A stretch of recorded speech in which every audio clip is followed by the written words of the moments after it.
Hi guys, welcome back to my channel. So today I'll share with you chicken chow mein recipe, my style. So in terms of ingredients, I've got celery and carrot. I've then got some onions. I've then got bok choy or your cabbage. Now what I've done is I've separated the whites from the leaf because I'll add it at two different timings.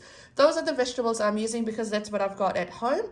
If you want to add in capsicum or any other vegetables, you can definitely do that. Baby corns go really well with this as well. I've then got 2 tablespoons of dark soy sauce, and then I've got 2 tablespoons of oyster sauce as well. Now in terms of oyster sauce, that's optional, so you can add that if you want to, or you can eliminate it if you don't want it. I've then got 1 teaspoon of salt here. Now, the amount of salt you use obviously depends on the amount of veggies and the quantity you're making as well. So I've got 1 tablespoon of salt there. Always go in lighter with salt because your soy sauce already has salt in that as well, and you don't want to add extra.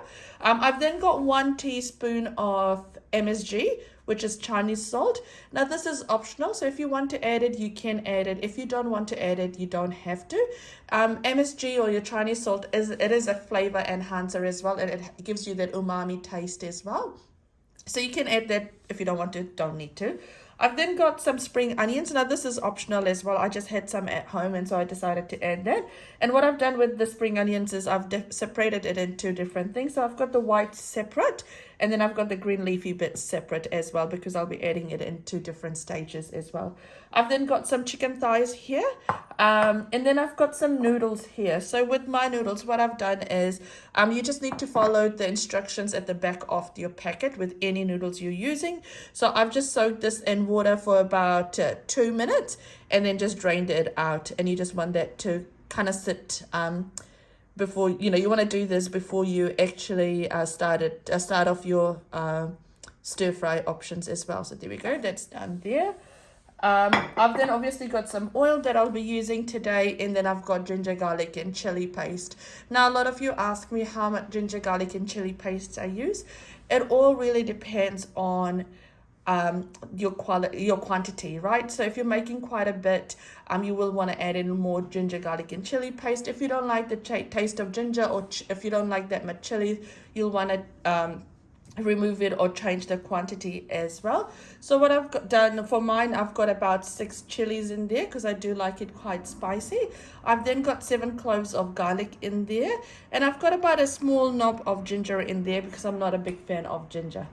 So there we go. Well, let's head to the kitchen and I'll show you how that all comes together. So I've got my pan on a fairly high heat. To that I'll add in a bit of oil. Once the oil's heated, to that I'll add in my chicken.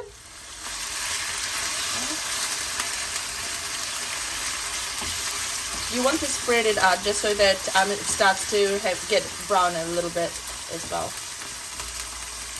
So I'll cook this off for about 2 to 5 minutes, or really depends on how quickly it gets brown. Once it gets slightly brown, I'll add in my ginger, garlic, and chili paste. Now that it's browned off, you can see the brown bits. Now to that I'll add in my ginger, garlic, and chili paste and cook this off for about 2 to 3 minutes. Now that my ginger, garlic, and chili paste has cooked off and it started releasing its fragrance, to that I'll add in my carrot and my celery.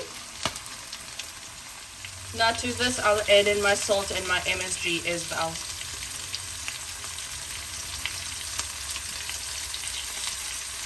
We'll give this all a really nice mix, and we'll let this cook off for about 2 to 3 minutes. You want your vegetables to be crunchy as well, so just give it a nice stir and just let this cook off for a little bit.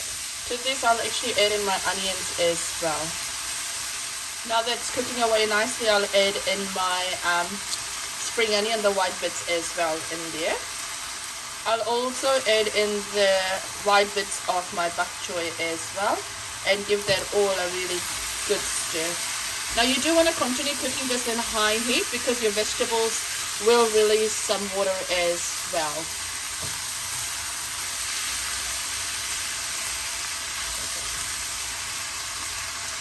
Now you want to add in your noodles. So after I added like the white part of the cabbage, I've let it cook for about 1 minute, and I'll add in my noodles now.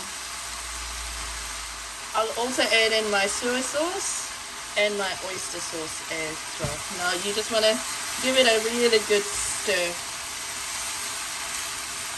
just to incorporate everything now.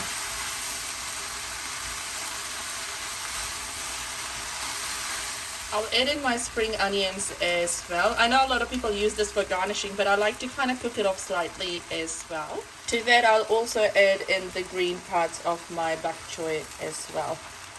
Now the main work kind of starts now. It's about incorporating your noodles with all your veggies and your meat and your sauces. So give me a few minutes and I'll do that and I'll show you what that looks like. What's working well for me is just kind of lifting it up and just letting everything incorporate. So lifting it up, bringing things from the bottom and just letting everything incorporate. Now once you add in your noodles, your bok choy, and your sauces and everything, you want it all to kind of cook down for about 4 to 5 minutes, because you want everything to get incorporated really well before you serve it. There you go.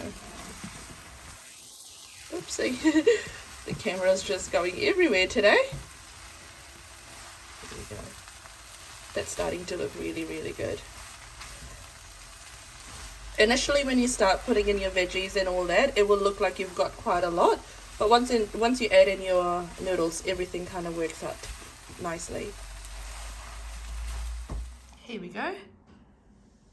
There we go. It is so nice. I've had a quick taste of it as well. Do try this recipe. Let me know if you do try it, because it is super, super yummy. Now, if you like my channel, if you like what I'm posting, feel free to share, like, and subscribe. And do let me know what else you want me to post. Take care, guys. Bye.